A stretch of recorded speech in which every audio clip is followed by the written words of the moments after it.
Midday News. My name is Regina Agada. The Federal Inland Revenue Service may lose over 2.4 trillion naira revenue to the 36 state governments in 2022 if it loses its appeal against a federal high court verdict, which barred it from collecting the value-added tax and personal income tax. The 2.4 trillion naira is what the FIRS projects to collect from the VAT if it retains the authority to collect consumption based tax. A document available to Punch newspaper correspondent has shown that the FHC sitting in Port Harcourt, the River State's capital, had on August 10 ruled that the states and not the FIRS have the legal right to collect VAT and income tax. Stakeholders in Nigeria's manufacturing and waste management sectors have commended the Nigerian Bottling Company Limited for its initiatives geared towards optimizing plastic packaging and waste management in the country. A statement from the NBC following its annual Stakeholders Forum themed Packaging and Waste Management Key Drivers, Challenges and Solutions said it had received commendation following its efforts to ensure the eradication of the menace of plastic waste in the country.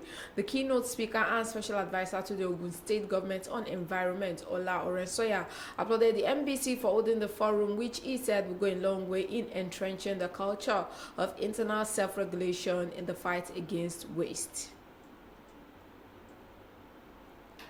The Nigerian Institute of Building has called on regulators to put concerted effort towards dealing with the prevalence of quackery in the building profession through enforcement. NIOB President Kunle Awubudu made the call at the 2021 conference and annual general meeting of the NIOB held in Lagos. Awubudu said the primary motive of those who engage in quackery is to make immediate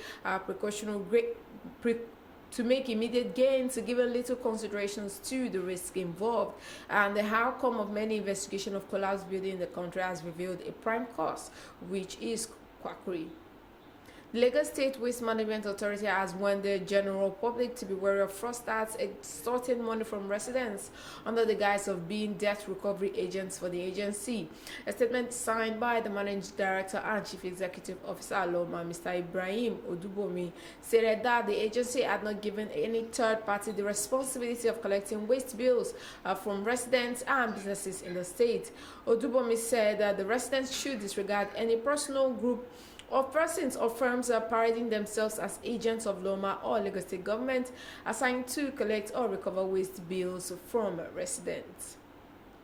The Minister of Works and Housing, Babatunde Fashola, said the ministry is committed to immediate rehabilitation of the failed portions of Lagos-Sango-Abeokuta Federal Highway.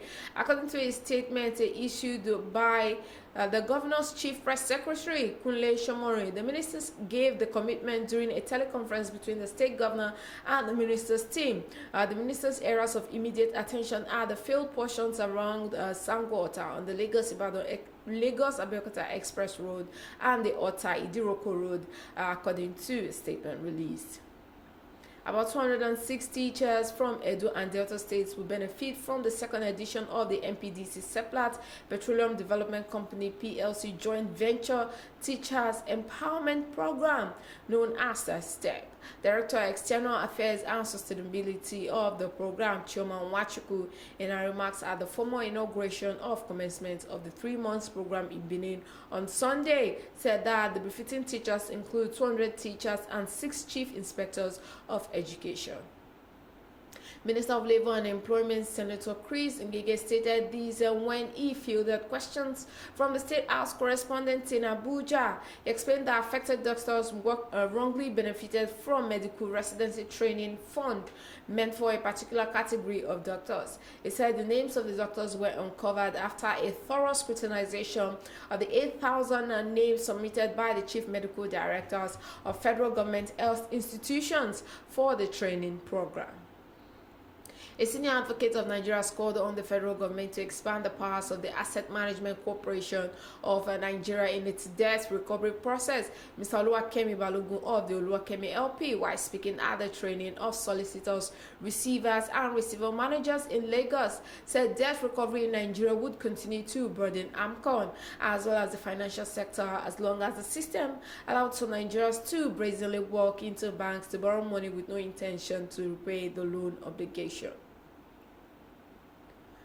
Soldiers who staged an uprising in Guinea's capital on Sunday said on state television that they had dissolved the West African nation's government and constitution and closed all land and air borders. However, the defense ministry said an attack on the presidential palace in Conakry had been repelled. This is just as the government of Nigeria rejects the coup, describing it as a violation of ECOWAS protocol.